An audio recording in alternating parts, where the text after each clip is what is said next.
Et salut à toi YouTube, c'est Peanuts et aujourd'hui on se retrouve pour une petite vidéo présentation de l'event qui vient de sortir. Donc c'est un event qu'on connaît déjà, c'est l'event de fabrication, aussi appelé event de forgeron dans le temps. Là ils ont changé un peu le nom, ça change. Du coup c'est un event qu'on connaît déjà. Donc je vais en premier vous présenter un petit peu l'event, vous dire un peu les améliorations qu'il y a eu durant le temps, parce que à la base il n'était pas comme ça. Et après, je vous donnerai un peu mon ressenti et mon avis justement sur cet event qui, pour moi, est l'un des plus intéressants du jeu, vraiment. On l'a quelques fois par année, souvent une fois à l'anniversaire et une autre fois dans l'année. Mais à l'anniversaire, il est toujours plus gros que l'habituel. Du coup, l'event est très simple. En fait, ce qui se passe, c'est que on a le droit de craft deux runes. Donc deux runes légendaires 6 étoiles. Donc du set qu'on veut. En gros, on peut choisir le set qu'on veut, on peut choisir l'emplacement qu'on veut et on peut choisir la sub principale que l'on veut. Donc pour ça, pour obtenir des points, il faut simplement utiliser de l'énergie, il faut pointer. En gros, jouer classique, quoi. Jouer de façon classique, ça vous donne des points. Et du coup, voilà. Donc il faut simplement jouer de façon classique. Donc après avoir récolté des points, on avance dans les runes. Donc vous voyez, au début, on sélectionne le type, ensuite on sélectionne le numéro, donc l'emplacement qu'on veut, la propriété principale et les sous-stats. Du coup, en fait, à la base, l'event était comme ça. À la base, quand ils ont sorti pour la première fois cet event, c'était vraiment ça. Tu choisissais les quatre parties là, et après, c'était fini. Après, de mémoire, tu pouvais roll la sub, et c'est tout. Tu pouvais modifier les sous-propriétés, mais c'est tout. Après, ça s'arrêtait là.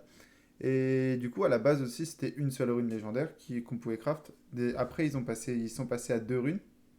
Donc deux runes légendaires à la place d'une seule. Et aussi, après, ils ont ajouté la possibilité de l'améliorer jusqu'en plus 6. Donc là, lui donner déjà 2 up des subs. Et après, de pouvoir modifier l'amélioration de ces 2 up des subs. Ce qui est vraiment ultra intéressant. Donc si on continue, on voit qu'il y a ça. Là, on va faire déjà une présentation de l'event avant de parler plus activement de la rune, hein. Donc après, dès qu'on aura fini les runes, ou alors avant, tout dépend comment vous voulez vous gérer votre temps et vos points, vous pourrez acheter des meules et des gemmes par rapport aux runes justement que vous voulez effectuer. Et du coup, après, pareil, là, ils viennent de l'ajouter maintenant. Donc on peut obtenir un artefact d'attribut de notre choix. Euh, donc malheureusement... Ah, si. Donc on peut refresh l'artefact. Donc on peut refresh, donc on doit pouvoir refresh les subs de l'artefact. Et ça, c'est cool. Ça a l'air vraiment sympa. Puis après, bon, on a des petits bonus. Et ça, les émotes, on s'en fout un petit peu.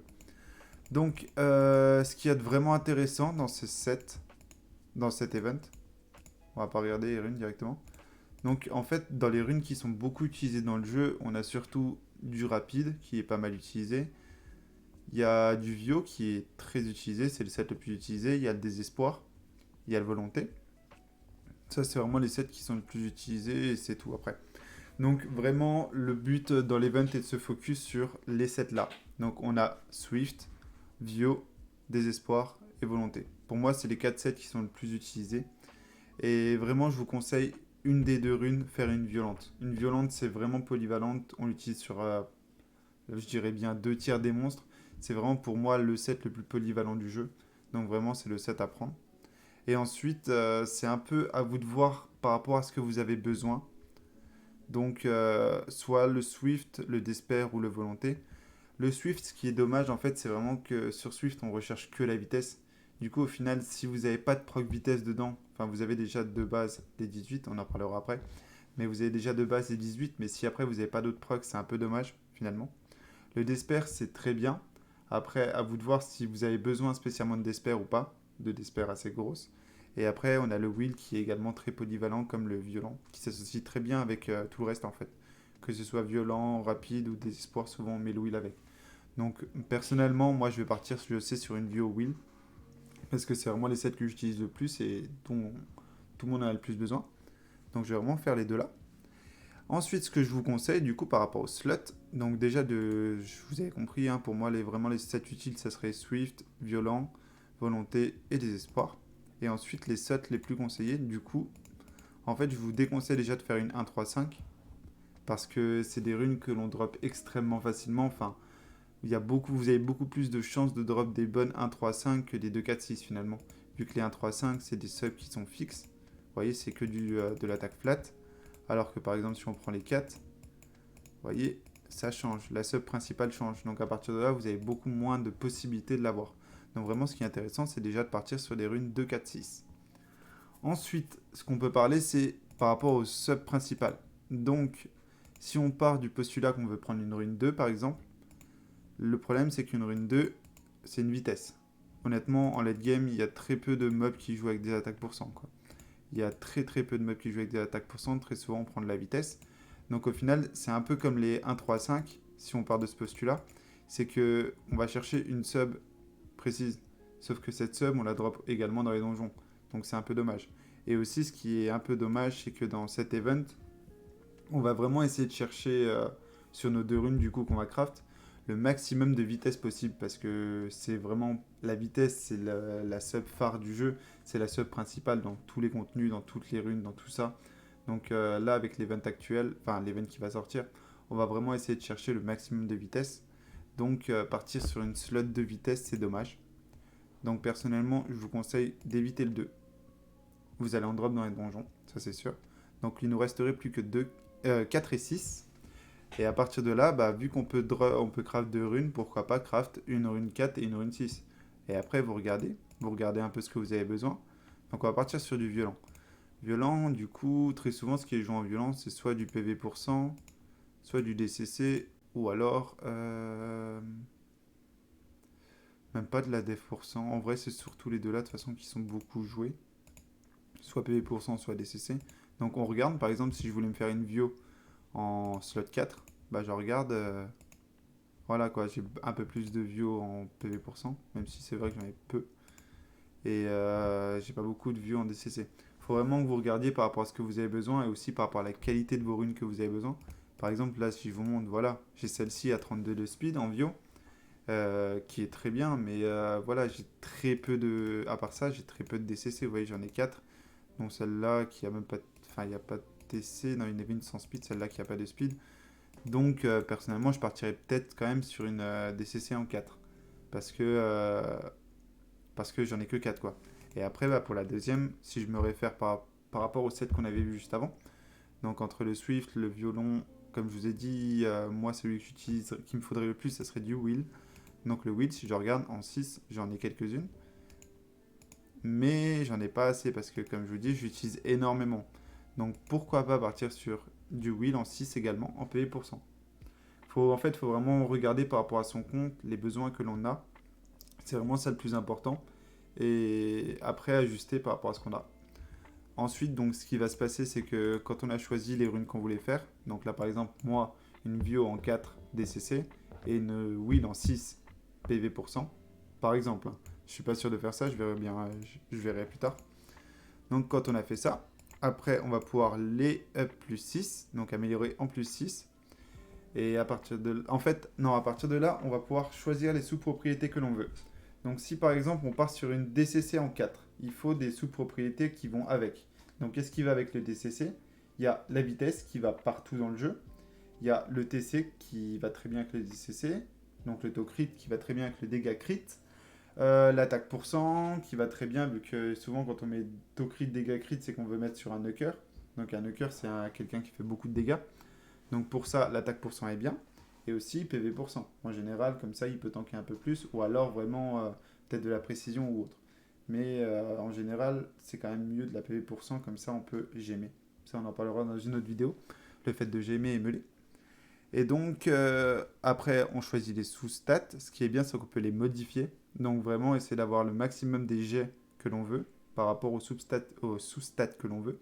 Donc par exemple, si je prends la rune idéale pour moi, ça serait du coup une DCC 4 avec TC, vitesse, attaque pour cent, PV pour cent. Donc si je me réfère à ça, je sais pas si je peux vous montrer, je sais pas où est-ce que je peux vous montrer. Qu'en faisant comme ça, je peux ou pas? Ouais. Donc si on regarde, en fait, le maximum de TC que je peux avoir, ça serait 6, par exemple, si on voit dans l'étendue de la propriété. Donc le maximum de TC que je peux avoir, c'est 6. Le maximum de vitesse que je peux avoir, c'est 6. Le maximum d'attaque et de PV pour cent que je peux avoir, c'est 8. Donc en fait, le mieux, ça serait que j'essaie d'avoir le plus d'efficience possible sur la rune. Donc le plus proche en fait de 6 PV, de 6 vitesses, de 6 TC, de 8 PV et de 8 attaques. En fait, roll les sous-propriétés à fond jusqu'à essayer d'obtenir ceci. Pour vraiment que... En fait là c'est vraiment vous faites vos runes à fond, vous faites les runes les plus magnifiques que vous pouvez et après vous serez heureux en fait.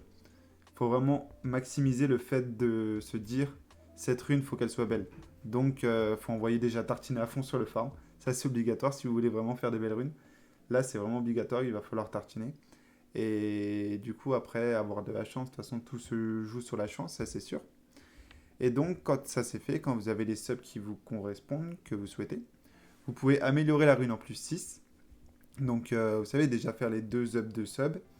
Et du coup à partir de là, ce qu'on va chercher très souvent, ça serait 2 subs en speed. 2 up en speed. Parce qu'on part du postulat que la speed est vraiment la sous-stat la plus importante du jeu.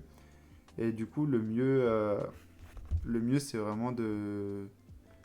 Comment vous dire? De vraiment la maximiser. Donc pour ça, on essaierait de partir dans le up plus 6 avec 2 proc speed. Et donc se rapprocher au mieux du max. Donc le max étant 6 pour un proc, donc 18 pour 3 proc.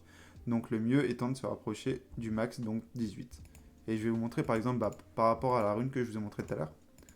Donc si c'est justement une rune qui provient de l'année dernière, de l'event comme ça. Donc en gros je suis parti sur une rune. Donc une rune que j'ai passée. Donc je me suis dit pareil, je vais faire une DC 104 parce que j'en ai vraiment très peu, j'en drop vraiment très peu. Donc ce que j'ai eu c'était TC plus 6, donc parfait. PV plus 7, c'est dommage, mais j'ai pas eu plus 8, mais on était déjà près du plus 8, on était en plus 7. Et là, j'avais eu précision, je crois, ou quelque chose comme ça, mais ça pouvait convenir en fait. C'est une stat qui pouvait convenir, même si malgré tout, c'était pas la stat que je voulais, mais elle pouvait convenir. Et du coup, j'ai eu plus 6 speed. Donc à partir de là, dès que j'ai eu les plus 6 speed, ce que j'ai fait, c'est que je l'ai accepté la rune, je l'ai passé plus 6, et après j'ai continué de modifier, jusqu'à avoir le 18 de speed à la place des 6.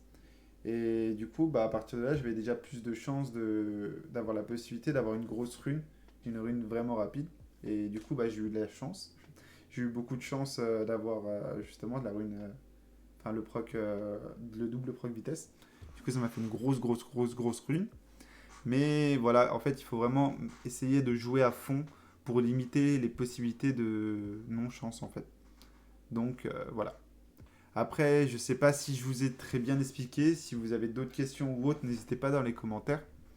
Et moi, je vais m'arrêter là. Donc, je vous montrerai un peu l'avancée de l'event. Je vous ferai une vidéo, je pense, parce que je compte vraiment farm beaucoup au début. Donc, je vous ferai une petite vidéo sur l'avancée de l'event, comment est-ce que moi, je me suis occupé par rapport à mes runes.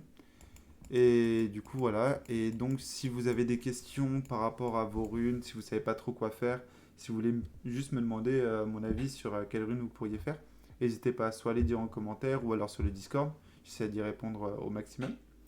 Et du coup, si vous voulez suivre un peu l'avancée de la chaîne et des runes, n'hésitez pas à vous abonner. Et si la vidéo vous a plu, n'hésitez pas à mettre un petit like dessus. Et en attendant, moi je vous dis à la prochaine.